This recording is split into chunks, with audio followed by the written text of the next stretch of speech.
toivoton olo täällä maailmalla vittu tänään. Ei kyllä mitään ei meinaa tapahtua semmoista mitä pitäisi. Kaikki menee päin vittua. Mä ihmettelen oikein, että vitsi, että kun mä tästä suttaantuu. Mutta niin kammut kuvat kaikki, että se on semmoinen juttu, että meidän pitää puhaltaa yhteen hiileen. Se on löydettävä se yhteinen asia. Muuten vittu tästä ei kyllä kukaan selviä. Yhteinen asia. Onpa vaikea juttu sekin, että mikä se sitten on se, joka lähtee muuttaa. Kun ei se ole mikään helppo asia, että lähtee muuttamaan tuota systeemiä. Koska se meidän on muutettava, että me pystytään tämä homma hoitamaan. Ainakin mä toivoisin. Koska millä perskatti me maksetaan nämä kauheat menot vitsi. Mä en kyllä ymmärrä. Velkaa on niin paljon, että perskatti se meidän sotavelakin vaikuttaa jo pikkujutulta se rima. Ja meidän velkaantumistahti, tämä on ihan mahtava. Kaikki pienenee, kaikki vähenee, kaikki tekemisetkin pienenee. Ihmiset vetää kaiken maailman pilleriä vetää ja ihmettelee, että missä vitussa sitä oikein mennään. Pillerien hinnat kallistuu niin, että kohta on kansakunta sen takia jo ilman rahaa. Ilman mitään.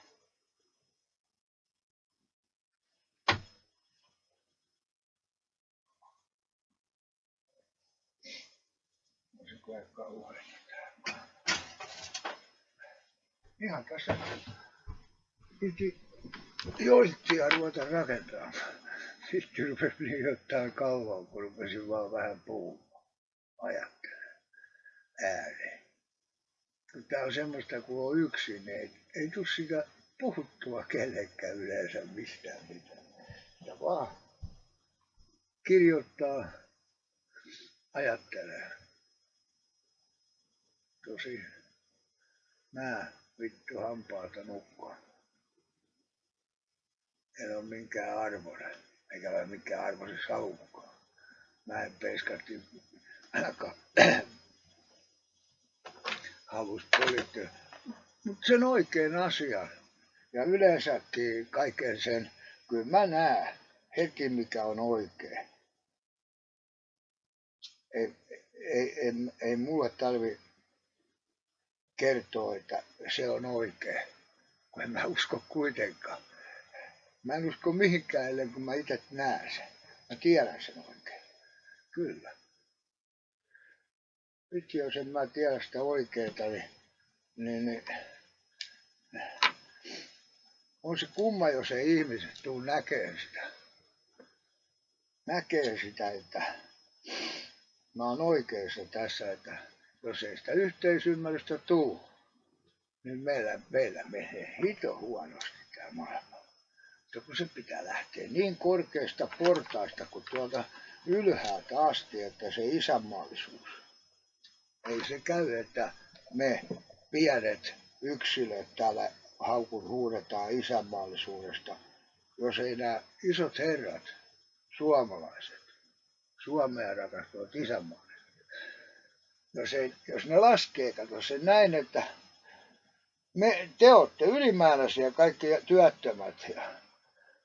työttömät ja vähäosaiset, te olette ylimääräisiä, teidät pitää poistaa. Niin kuin ne poisti silloin joskus 1918.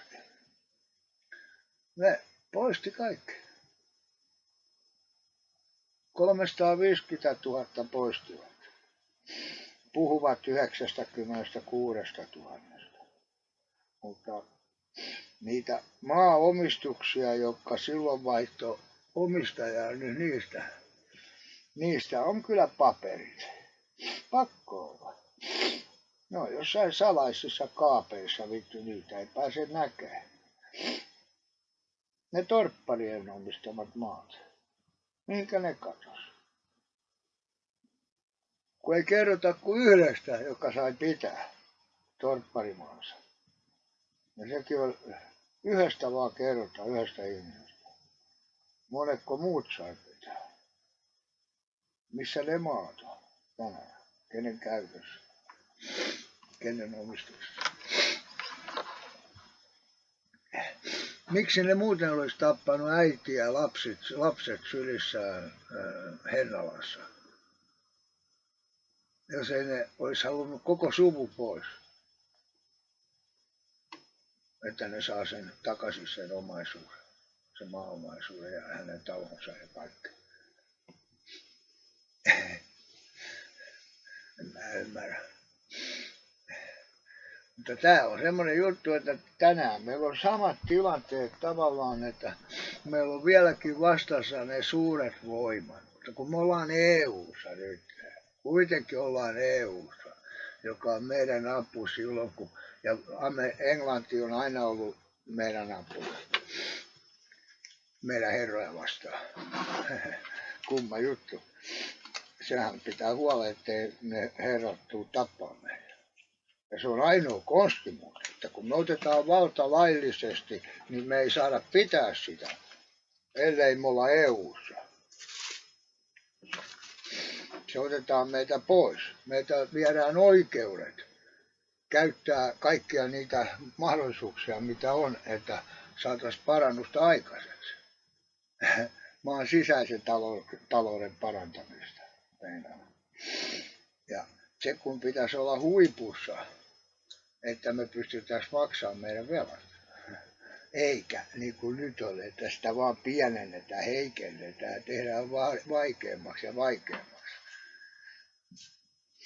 Se on semmoista tämä elämä.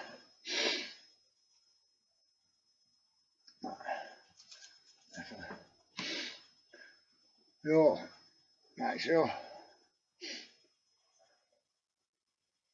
Marjat.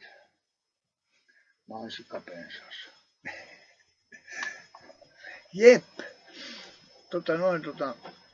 Tämmöisen jutun mä nyt ajattelin teille taas laittaa sinne johonkin netille.